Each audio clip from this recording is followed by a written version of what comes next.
Ini pong sarong abogado, tinawan doon na bakong kaulangan ang kakundian, tanganing maabot ang pangiturugan. And just for you to know mga kabombo, ini pong abogado na nakaulay ta, igwa din po siyang kakundian pero naging abogado siya.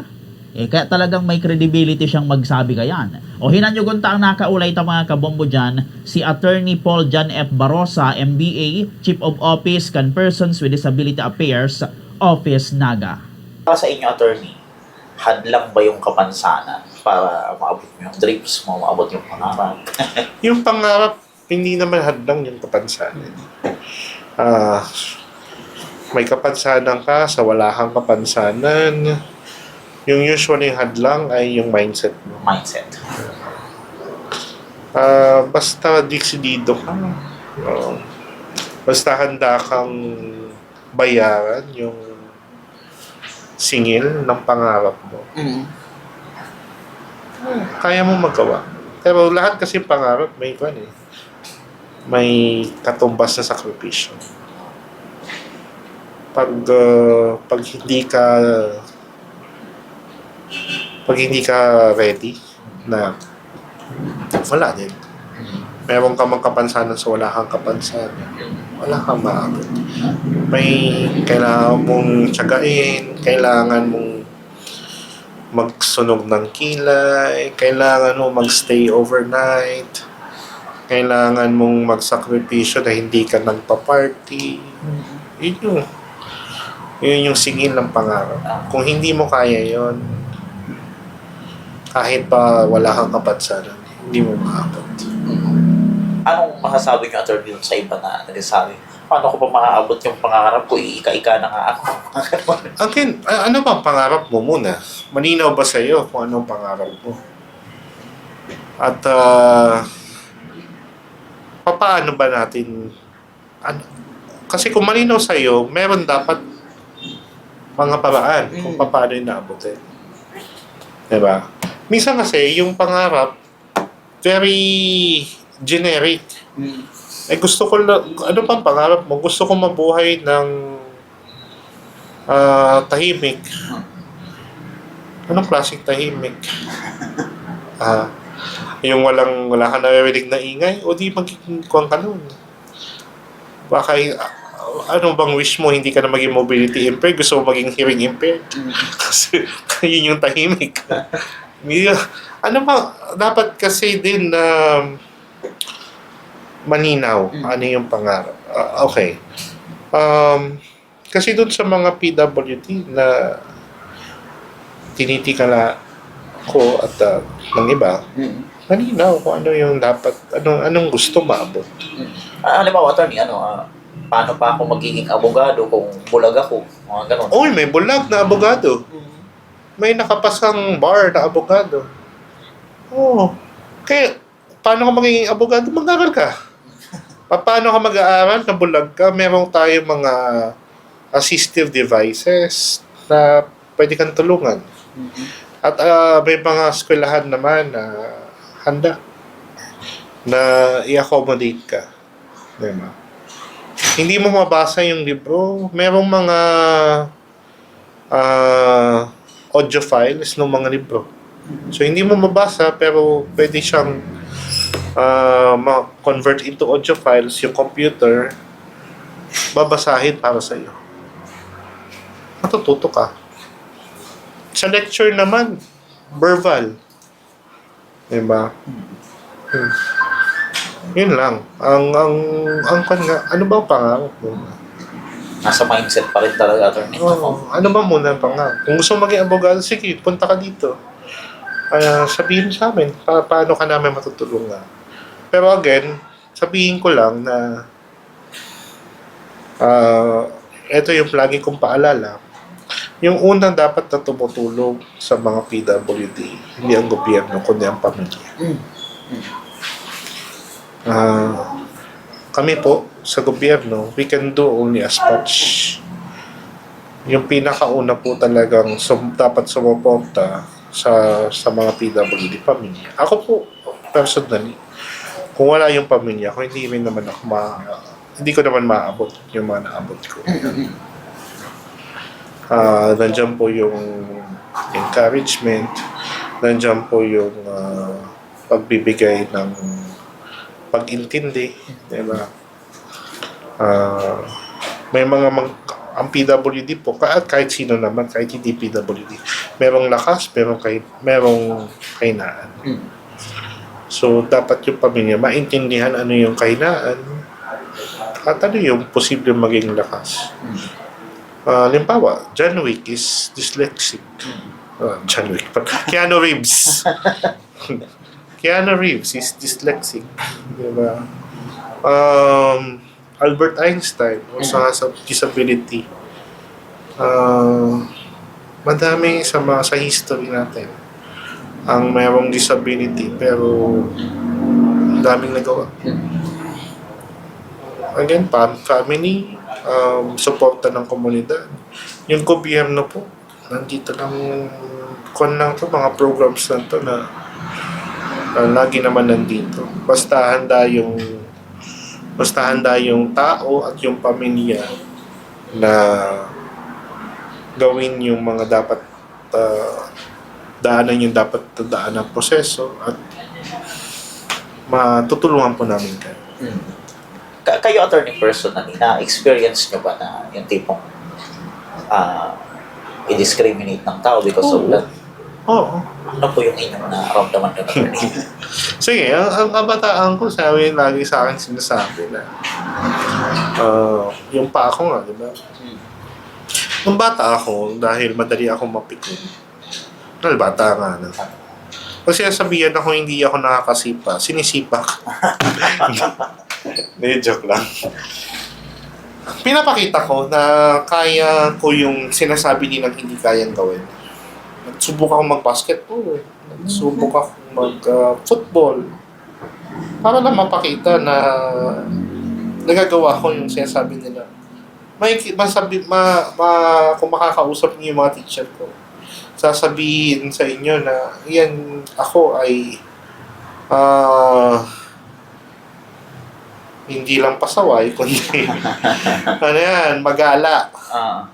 Kasi nga, yun yung kinukutya sa akin. Wala akong, dahil ganito yung pa ako, hindi ko kaya pumunta sa mga lugar. So, magala ako. Saan mo ko makikita. At, pero again, as we grow wiser, hindi pala yun yung hindi yun yung forte ko. May iba akong mas mapaglalaanan ng oras at yun nga, may mga batas na ngayon. Sige, kutsain nyo ako. Alam, may kakaabutan kayo. Bakit kayo, attorney, nag-aral ng abogasya? Sige. Bakit ako nag-aral ng abogasya? Thank you to Congressman Nelson Ligason. Ang laking tulong ni Congressman. Dati pa siyang Vice Mayor doon, kami magkasama. Abogado siya, di ba? At nakikita ko yung madami siyang natutulungan na tao dahil sa pagiging abogado niya. Naintindihan niya ang batas, nagagawa niya dahil naintindihan niya ang batas, nakakapagawa siya ng mga batas na makakatulong lalo sa mga tao. So, nung vice mayor nga siya, di ba? Naging mayor, pero nasalo na ako, nakapag-law school na ako nung naging mayor siya. So, nakaka-inspire lang na importante na alam natin yung mga pulisiya na nakaka-apekto sa atin para meron tayong magawa na pwede siyang mabago, ma-improve para mas lalo tayong at yung mga kasama natin sa komunidad mas lalong gumaan yung buhay, mas maging progresibo yung ating bayan. Hindi naman kayo, attorney, bilang hinaan ng loob, knowing na yung mga panlalait, mga nung bata ako, medyo iba kasi talaga yung mindset ko eh. Sa akin kasi simula nung bata ako, nakikita ko din kasi sa um, mga kaibigan ko na kahit wala silang kapansanan, may kahinaan sila. Kaya hindi ako yung tipong ano yan, halimbawa, ang lagi nila minsan sinasabi sa akin, mabuti ka pa, hindi ka nag-aaral, pero ang taas ng grades mo. Ganun. Simple lang yan, no? Pero parang dun naintindihan ko, may binigay sa akin na hindi binigay sa inyo. May naintindihan ako na hindi nila intindihan. So parang patas lang yung nandun. And nakuhanin kasi ako dun sa mga sinasabi ng mga magulang ko sa yung mga matanda na kapalibot sa akin. Hindi lahat binibigay sa isang tao. Bawa, merong mayaman pero wala namang pamilya. Diba? Meron namang wala pero maganda yung pamilya. Parang namulat lang ako na lahat may disability o wala, merong pa na. Hindi perfecto yung buhay. So, hindi ako pinanghinaan ng loob dahil doon. Opo. Ito, attorney, sa pag-aaral nyo ng abugasya, hindi nyo ba naisip, attorney, na ano kaya ako mag-quit na ako dito? Parang hindi ko kaya.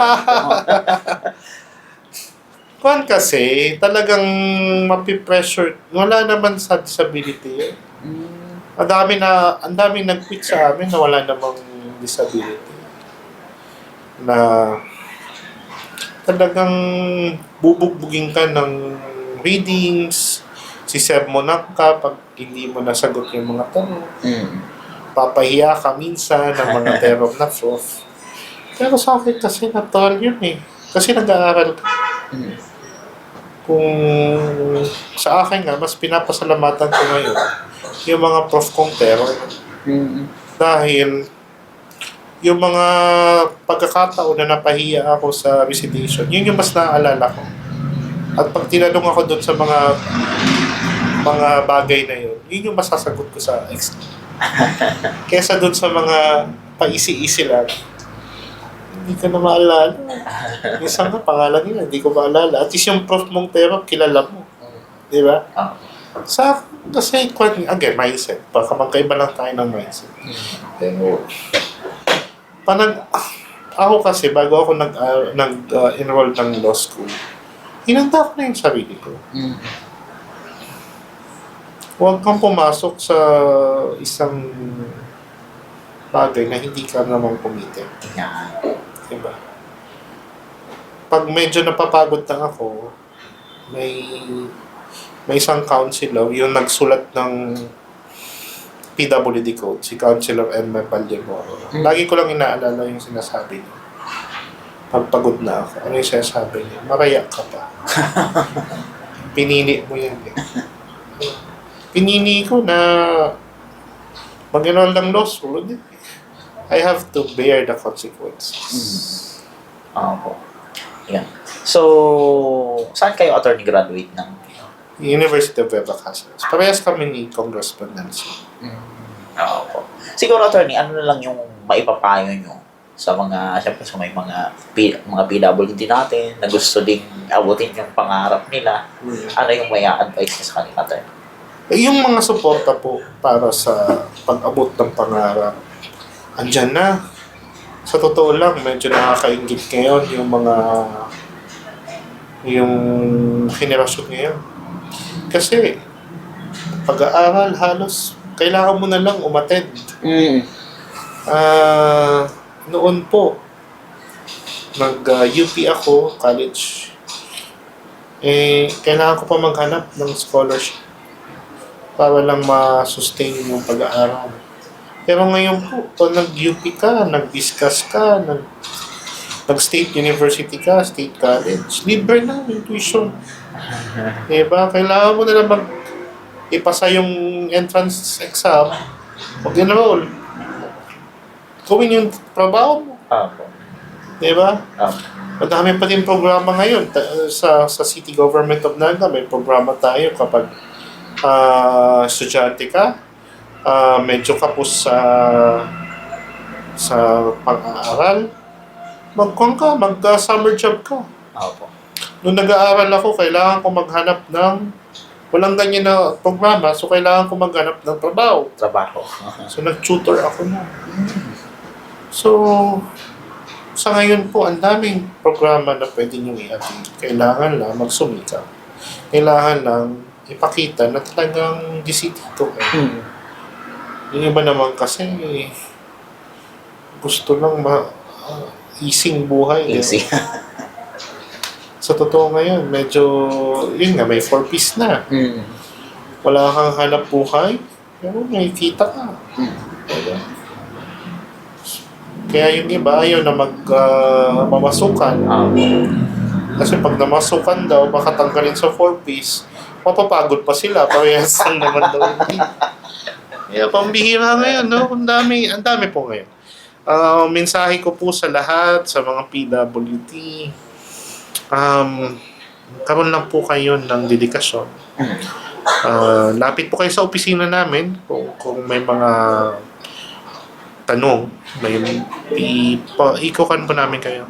Inilink po namin kayo sa iba't ibang mga programa ng gobyerno. May programa po tayo para sa paghanap buhay, programa sa edukasyon, programa sa health. Again, sabi ko nga, hanggang pamaalam po kayo, may burial assistance po kami. Pero sana wag naman po yun yung hanapin nyo. So, dedikasyon lang po. At kung nahihirapan, sana po nandyan yung pamilya ninyo para sumuporta. Sila po yung numero 1 na dapat kaantabay ninyo.